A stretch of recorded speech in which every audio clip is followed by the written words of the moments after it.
Hi friends, welcome back to value investing. आज की इस वीडियो में हम लोग एक आईटी सेक्टर की कंपनी के बारे में डिस्कस करेंगे।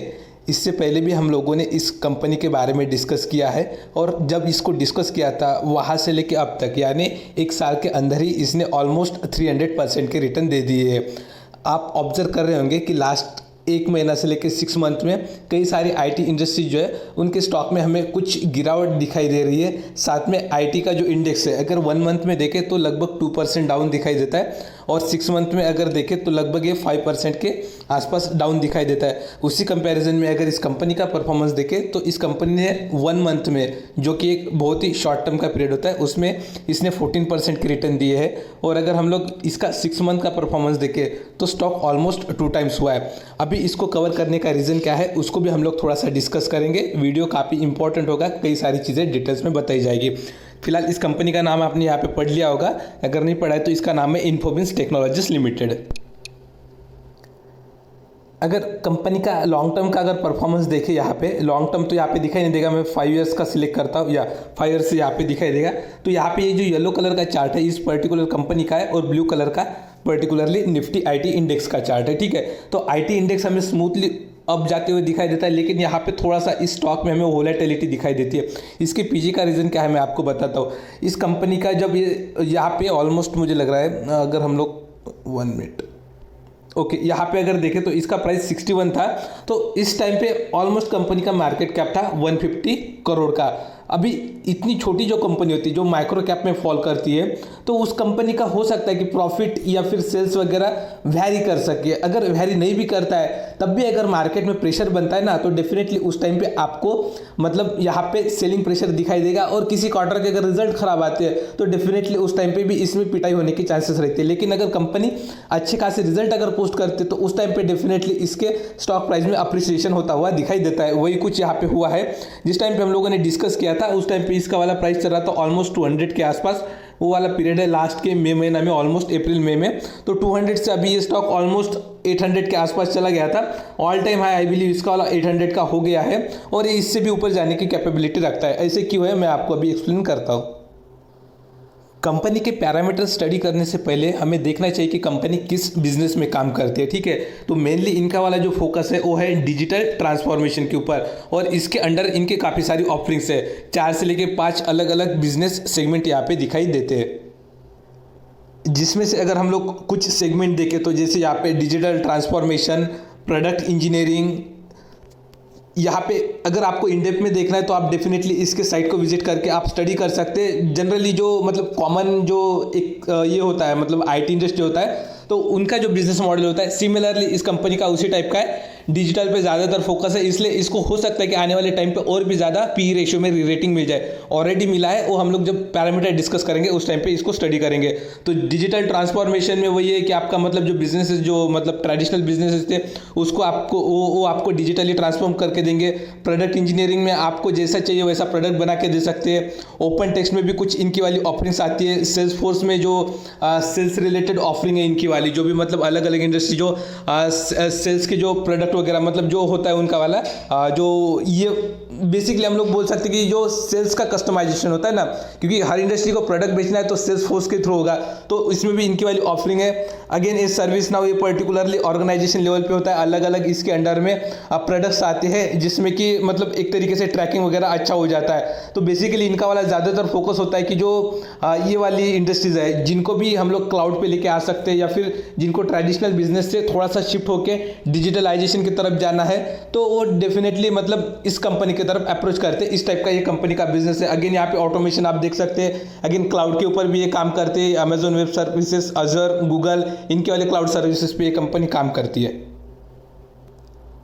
कंपनी ने एक्चुअली 2 एक्विजिशन किए थे। एक तो फिलोसॉफी ग्रुप का था, ये कंपनी जो है ये यूएसए से है फिलोसॉफी, और इनका वाला एक्विजिशन हुआ था 2019 में। उसके बाद सेकंड एक्विजिशन जो किया इन्होंने इटरनल सॉल्यूशंस का, ये पर्टिकुलरली कंपनी सेल्स फोर्स में काम करती थी और ये कंपनी एक्चुअली पुणे बेस्ड थी। ठीक है, अभी मेन ऑफिस जो है ये इंदौर में है इन्फोबिस का, और इन्होंने जो एक्विजिशन किया है वो पुणे में किया है। तो अभी सेकंड वाला मुझे लग रहा है कि ऑफिस का वगैरह जो भी है मतलब रिमोटली तो ऑलरेडी ऑपरेट कर रहे हैं, बट क्वाइट पॉसिबल है कि पुणे में भी एक आध और हो सकता है ऑलरेडी। मतलब इनके 2 ऑफिस है, एक तो पुणे में है और सेकंड वाला इंदौर में है। सो ये पुणे नए वाले जो ऑफिस में है इन्होंने इटर्नल सॉल्यूशंस के साथ जो भी एक्विजिशन करके यहाँ पे मर्ज कर दिया है। अभी इटर्नल सॉल्यूशंस जो है जहाँ पे इन्होंने एक्विजिशन किया है, तो ये कंपनी एक्चुअली क्लाउड और डिजिटल ट्रांसफॉर्मेशन के ऊपर अच्छे खासी तरीके से काम करती है।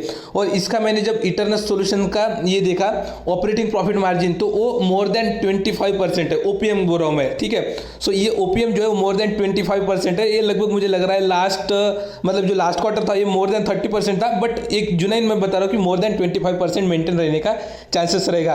तो ये ऑलरेडी प्रॉफिटेबल बिजनेस है जो कि इन्होंने एक्वायर किया है रिसेंटली। और इसी का इम्पैक्ट जो है ना हमें इनके वाले जो रिजल्ट है ना उसमें देखने के लिए मिलता है। तो अगर मैं यहाँ पे स्टैंड अलोन पे क्लिक कर दूँ तो यहाँ पे देख कंसोलिडेट नंबर ही देखेंगे। तो लास्ट क्वार्टर में अगर देखें हम लोग, लास्ट मतलब मैं सितंबर 2021 की बात कर रहा हूँ, तो यहाँ पे इनके सेल्स जो थे 57% के थे और इनके जो ओपीएम है वहाँ पे भी थोड़ा सा हमें प्रेशर देखने के लिए मिल रहा था। लेकिन बोल रहा हूँ मैं, अभी अगर इस क्वार्टर में देखेंगे दिसंबर 2021, अभी जो मैंने मैनेजमेंट की कमेंट्री पढ़ी थी उसमें इन्होंने कहा था कि एक या 1.5 मंथ का ही जो रेवेन्यू कंट्रीब्यूशन है वो सिर्फ आया है ये जो इटर्नल सॉल्यूशन है वहाँ से। तो पूरे इंटर, क्योंकि एक्विजिशन ही इनका वाला दिसंबर में कंप्लीट हो चुका है, तो अभी क्या सिनारियो, ये जो मार्च वाला क्वार्टर रहेगा ना, तो इसमें फुल क्वार्टर का जो भी रेवेन्यू रहेगा और प्रॉफिट्स रहेंगे वो ऐड हो जाएंगे इटर्नल सॉल्यूशन के। यानी अभी ये तो ऑलरेडी इनकी सब्सिडरी हो गई, तो यहाँ पे नेक्स्ट क्वार्टर में मुझे लग रहा है कि ये फिगर जो 72 करोड़ का था ये हो सकता है मोर देन 82 करोड़ के आसपास चला जाए, और हो सकता है इससे भी थोड़ा सा ज़्यादा आ जाए, क्योंकि कितने % की ग्रोथ दिखा सकता है वो हमें पता नहीं है, लेकिन ये चांसेस है कि डेफिनेटली मोर देन 80 करोड़ आ जाए। और यहाँ पे अगर ओपीएम भी देखे ना इनका वाला, तो ये यहाँ पे देखिए 24, 21, 24, 14, तो जब से ये इटर्नल सॉल्यूशन मर्ज हुआ है तो इनका वाला जो ओपीएम है ना वो भी एक्चुअली बढ़ा है। तो इसके पहले भी अगर देखें तो 29 का कभी इनको ओपीएम नहीं मिला है। तो आपको अभी दो चीज़ों के ऊपर फोकस करना है गोइंग फॉरवर्ड। सबसे पहला जो रहेगा ओपीएम इनका 29 है, एक करंट क्वार्टर में कैसा ओपीएम आता है वो सबसे पहले देखना है, ठीक है, ओपीएम किस तरीके से रहता है। सेकंड चीज जो इंपॉर्टेंट मैटर करेगी वो है एट्रिशन रेट। अभी हम लोग इन्फोसिस का देख लिया है, मतलब इन्फोसिस और अगर टीसीएस का देखें तो इनका एट्रिशन रेट काफ़ी ज़्यादा बढ़ गया है। मुझे लग रहा है इन्फोसिस का मोर देन 27-28% के आसपास कुछ आया है कल का फिगर, और टीसीएस में भी काफ़ी ज़्यादा पड़ा है। तो यहाँ पे लास्ट क्वार्टर में जो मैनेजमेंट का कमेंट्री था उनको जो क्वेश्चन पूछा था एट्रिशन रेट के ऊपर, तो इन्होंने काफ़ी अच्छा आंसर दिया था। तो इन्होंने बोला था कि जो शॉर्ट टर्म में आए वो तो निकल जाएंगे, हम लोग उनको काउंट भी नहीं करते कि वो हमारे लिए एक पर्टिकुलर एसेट है। हमारे जो इंपॉर्टेंट एसेट है वो ऑलरेडी 10 से लेके 14 ईयर्स से हमारे साथ कनेक्टेड है। यानी मैं बात कर रहा हूँ टॉप मैनेजमेंट की, और कई सारे जो इंपॉर्टेंट लोग होते हैं, ठीक है, इंपॉर्टेंट जो बिजनेस को ड्राइव करते हैं, ठीक है, जो लीड पोजीशन पे बोलिए, मैनेजरियल लेवल पे बोलिए, तो ऑलरेडी वो इनके साथ बने हुए हैं और वो बन के रहेंगे, उनका ये कहना है। तो इसीलिए इन्होंने कहा है कि हमारा एट्रिशन रेट काफ़ी कम रहेगा,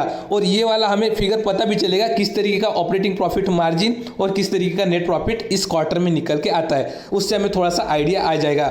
अभी यहाँ पे हमारा एक्सपेक्टेशन क्या होना चाहिए कि ओपीएम यहाँ पे 29 तो छोड़ दीजिए, 25-26 के ऊपर आना चाहिए। मेरे अकॉर्डिंगली 29 ही आ सकता है, उससे ऊपर भी आ सकता है, लेकिन एक फेयर अगर एक्सपेक्टेशन रखे तो ये 25 का रखना चाहिए। और यहाँ पे नेट प्रॉफिट किस तरीके से आता है उसके ऊपर तो मैं कमेंट नहीं करूँगा, क्योंकि इनके टैक्सेस वगैरह जो है वो थोड़े से वैरी होते हैं। क्यों होते हैं? क्योंकि इनका वाला जो ऑफिस है वो इंदौर बेस है, और इंदौर में ऑलरेडी इनको जो है टैक्स में कंपनसेशन मिल जाता है, लेकिन ये कहाँ तक है उसका थोड़ा सा क्लैरिटी लेना पड़ेगा।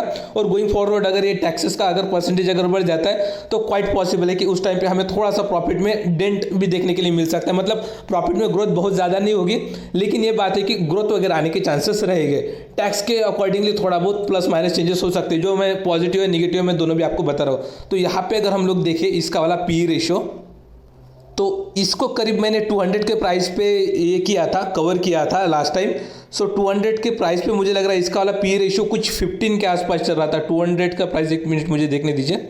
ओके, सो ये 200 का अप्रैल मंथ में या मई मंथ में, अप्रैल के एंड में ही आया था यहाँ पे, ठीक है। सो ये वाला मई के स्टार्टिंग में देख सकते हैं यहाँ पे मई 7 को 202 रुपीज़ का यहाँ पे हमें प्राइस दिखाई दे रहा है। तो उसके अकॉर्डिंगली अगर यहाँ पे पी रेशियो देखिए इसका वाला मई में अगर मैं चले जाता हूँ तो यहाँ पे देखिए मई में एक्चुअली 1 मिनट, ये मई 20 का है। ओके, इसके पहले थोड़ा सा ओके ठीक है। सो हम लोगों ने देखा था कि मई 7 को इसका 200 का प्राइस था, उसके बाद ये थोड़ा सा बड़ा था। तो यहाँ पे अगर आप देखेंगे मई 14 को लगभग उसी रेंज में इसका पी चल रहा था 14, ठीक है। तो इसको वैल्यूएशन भी उसी तरीके का मिल रहा था। अभी जिस तरीके से एक्विजिशन किया है, जिस तरीके से कंपनी प्रॉफिटेबल हो रही है, जिस तरीके से ईपीएस की जो यहाँ पे एक आपको ये जो बार चार्ट बोला जाता है, ईपीएस के अगर बार्स देखेंगे यहाँ पे, तो ये स्लोली जो इंक्रीज हो रहा है उसके अकॉर्डिंगली इसका पी रेशियो भी इंक्रीज हो रहा है। सो ऑलरेडी इसने 14 या 15 का पी रेशियो ले लीजिए, ऑलरेडी यहाँ से ये पी रेशियो का रीरेटिंग हुआ है 30 पे। अभी अगर आप इसका पी रेशियो देखें तो वो निकल के आ रहा है 37.7 का, यानी हम लोगों का मुझे जो 300% की इसमें रिटर्न मिल रहा है, तो उसके पीछे का रीज़न ये है कि 150% की रिटर्न जो है वो ऑलमोस्ट जो इनके प्रॉफिट में जो रेज हुआ है उसके वजह से, और अगेन जो 2 टाइम्स हुआ है, मतलब ये 150% और 150 का 2% यानी 300%। तो ये 2 टाइम्स जो हुआ है ना, ये पी रेशियो के रेटिंग की वजह से हुआ है। तो क्वाइट पॉसिबल है कि इसमें पी रेशियो अभी तो मुझे नहीं लग रहा कि काफ़ी ज़्यादा बढ़ सकता है करके। जनरली जो भी ग्रोथ ओरिएंटेड कंपनी है आईटी की, वो 30 से लेकर 50 के रेंज में और ऑलमोस्ट पी के रेंज पे ट्रेड कर रही है, और जो ब्लू चिप कंपनी है वो 30 से लेकर 40 की इसमें रेंज ट्रेड कर रही है। तो क्वाइट पॉसिबल है ये पी रेशियो आगे में बढ़ भी सकता है, और अगर अर्निंग्स बढ़ जाती है तो थोड़ा सा ये डाउन भी हो जाएगा। फिर से अगर शेयर प्राइस बढ़ जाता है तो ये पी रेशियो बढ़ जाएगा। तो ये हमारे हाथ में नहीं है, हमारे हाथ में स्टॉक का सिलेक्शन और राइट प्राइस पे एंट्री लेना। अभी आपके सामने जो टेबल है वो एक्चुअली जो कंसोलिडेटेड नंबर है उसका टेबल है ईयर ऑन ईयर बेसिस पे। तो जैसे मैंने आपको बोला है कि इसके पहले भी अगर आप देखें तो ऑलमोस्ट कंपनी का लिस्टिंग, मतलब कंपनी तो काफ़ी पुरानी है, तो यहाँ पे 2012 से यहाँ पे पैरामीटर है, तो लास्ट स्टार्टिंग के कुछ ईयर में इसमें कुछ परफॉर्मेंस आपको नेट प्रॉफिट ज़्यादा दिखाई नहीं देगा। क्यों नहीं दिखाई देगा? जैसे मैंने आपको बोला था कि ये कंपनी उस टाइम पे माइक्रो कैप थी, ओनली 150 करोड़ का मार्केट कैपिटलाइजेशन था। उसके अकॉर्डिंगली देखें तो सेल्स का फिगर जो है एवरी ईयर एक्चुअली इंप्रूव हुआ है। यहाँ पे ओपीएम में थोड़ा बहुत चेंजेस वगैरह हमें देखने के लिए मिलता है। तो जब कंपनी छोटी होती है मेन फोकस होता है रेवेन्यू ग्रोथ पे, और बाद में प्रॉफिटेबिलिटी में कन्वर्ट हो जाता है। तो इनका अगर एक्चुअल प्रॉफिट वगैरह देखें हम लोग, तो यहाँ से ये 13 था, तो यहाँ से जो है ये बढ़ना स्टार्ट हो गया अच्छे इससे, ठीक है। और इसका लिस्टिंग आई बिलीव 2017 में हुआ था, तो 17 में ऑलमोस्ट इसका वाला जो प्रॉफिट था वो 13 करोड़ का था। तो वहाँ से अगर अभी हम लोग देखें तो ऑलमोस्ट 4 टाइम्स हुआ है with in I believe 1 2 3 4 5 years में, ठीक है, जो कि ये काफ़ी अच्छी ग्रोथ है। और यहाँ पे रिवेन्यूज भी इनके वाले कंटिन्यूसली बढ़ रहे हैं। अभी के सिनारियो में क्या होगा, अगर हम लोग जनरली अगर ट्रेंड देखें आईटी इंडस्ट्रीज का, तो क्वार्टर ऑन क्वार्टर बेसिस पे माइल्ड सा परफॉर्मेंस दिखाते हैं, लेकिन अगर वाई ऑन वाई बेसिस पे अगर हम लोग क्वार्टरली परफॉर्मेंस देखें तो एटलीस्ट 10 से लेकर 20% के आसपास की ग्रोथ जनरली दिखाई पड़ती है। काफ़ी कम होता है कि अगर प्रॉब्लम है, सिनारियो है, मतलब एट्रिशन वगैरह ज़्यादा है, एक्सपेंसेस ज़्यादा हो गया, वन टाइम कुछ एक्सपेंस हो गया, तो उस टाइम पे ही थोड़ा सा फिगर में हमें डिसअपॉइंटमेंट देखने के लिए मिलता है। नहीं तो 5-10% 15% से तो जनरली कंपनीज ग्रोथ करती है। तो यहाँ पे अगर देखें हम लोग तो लास्ट दिसंबर के कंपैरिजन में काफ़ी अच्छा यहाँ पे ग्रोथ है, ऑलमोस्ट 70% के आसपास का होगा।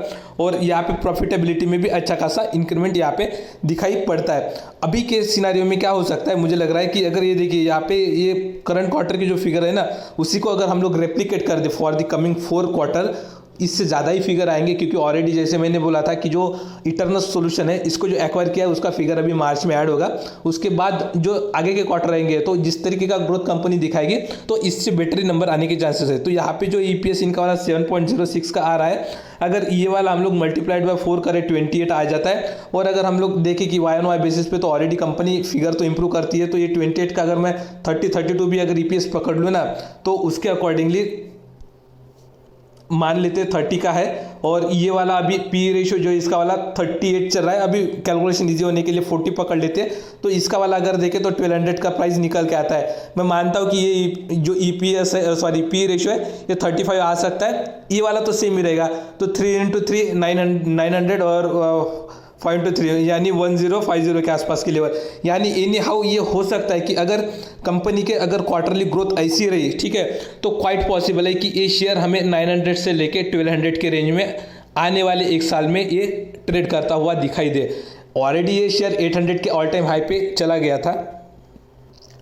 यहाँ पे आप चेक कर सकते हैं, हाई वाला जो यहाँ पे रीडिंग दिखाई दे रहा है वो 809 का है। तो ऑलरेडी इसने 800 के लेवल्स अचीव किए, और यहाँ से ये स्टॉक को 50% बढ़ने में इतना कुछ दिक्कत नहीं होना चाहिए अगर ऑलरेडी ये नंबर वगैरह अच्छे खासे पोस्ट करते तो। और इनकेस अगर नहीं भी पोस्ट करती है तब भी अगर 20-25% का अगर मतलब यहाँ पे अगर हम लोग अप्रिसिएशन देखें शेयर प्राइस में, तब भी 800 से लेके हो सकता है कि ये 1000 के आसपास यहाँ पे चला जाए। तो मेरा तो काफ़ी अच्छा खासा एक्सपेक्टेशन है इस कंपनी से। ऑलरेडी इसको 200 के प्राइस पे लिया हुआ है और अभी भी मैं इसको होल्ड कर रहा हूँ। आने वाले टाइम पे भी मैं इसको होल्ड करता रहूँगा क्योंकि इसको काफ़ी अच्छे प्राइस पे ऑलरेडी पिक किया हुआ है और कंपनी के बिजनेस में भी एक तरीके से दम दिखाई देता है।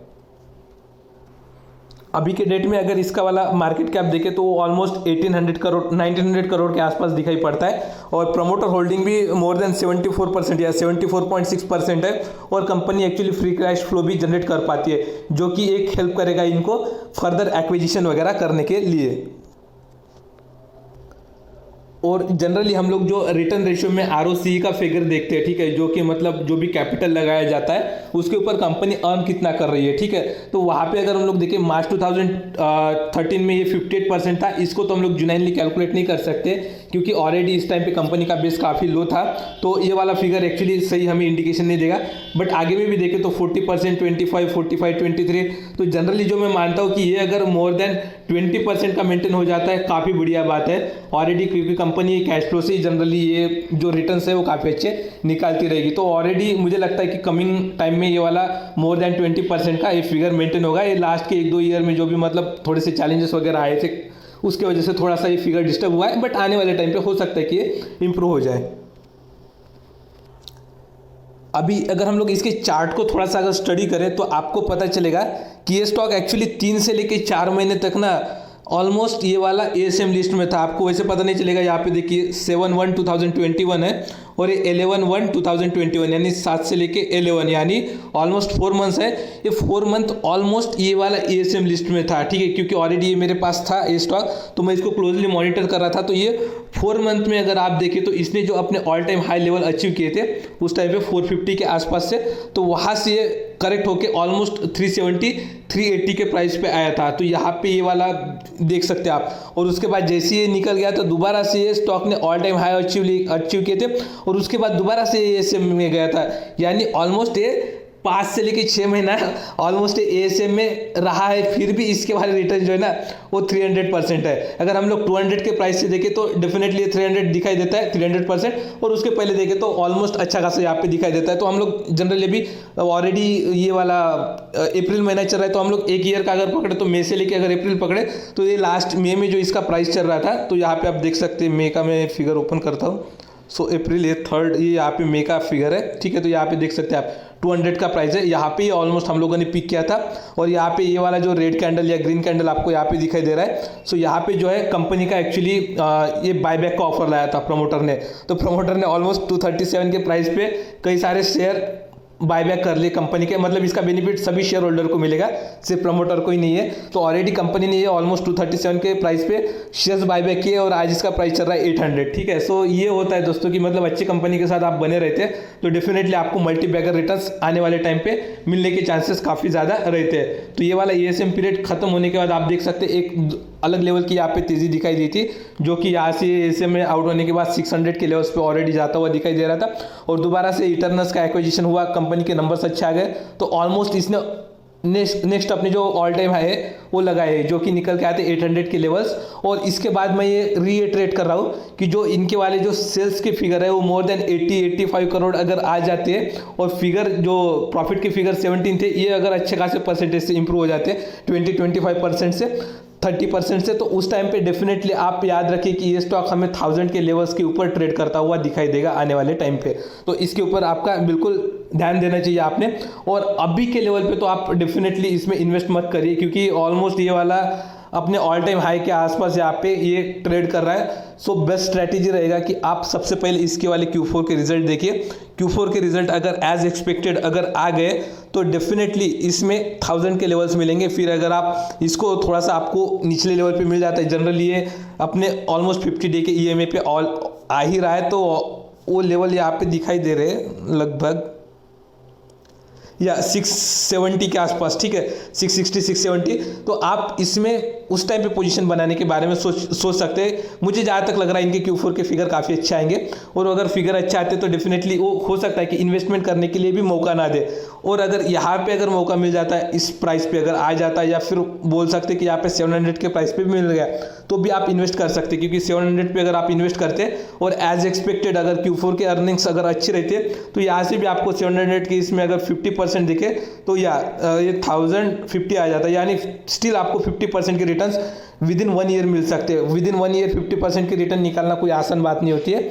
बहुत सारी कंपनियां होती है जो 20-25% 30% ईयरली बना के देती है। ऐसी छोटी कंपनीज होती है जहाँ पे ग्रोथ पोटेंशियल काफ़ी ज़्यादा होता है, तो वहाँ पे ये कंपनी इस टाइप के रिटर्न बना के दे सकती है। तो ये एक्चुअली आई बिलीव थोड़ा सा मेरा स्टडी वगैरह अच्छा था। इस टाइम पे मैंने ऑलरेडी 200 के प्राइस पे यहाँ पे इन्वेस्ट किया था जब ये इसका वाला ब्रेकआउट वगैरह मिला था, और सेम आपको इन्फॉर्म किया था। और एक्चुअली ये जो भी कंप्लीट रैली है उसको मैं एक्चुअली एंजॉय कर पाया हूँ। मल्टीपल टाइम पे हम लोगों ने ऑलरेडी इसको डिस्कस किया है। ये एक्चुअली मेरे मल्टीबैगर स्टॉक सीरीज़ का भी ये स्टॉक था, और इसको यहाँ पे अगर आप कोई भी लिंक अगर ओपन करके देखते हैं आपको पता चल जाएगा कि ये 200 के प्राइस पे ऑलरेडी उस टाइम पे था, और कई सारी इसमें जो न्यूज़ थी उसको भी हम लोगों ने यहाँ पे कवर किया था। आई होप ये वीडियो आपके लिए हेल्पफुल रहा होगा। अगर हेल्पफुल रहा है तो वीडियो को लाइक करिए और इस चैनल को सब्सक्राइब करिए। Thanks for watching this video.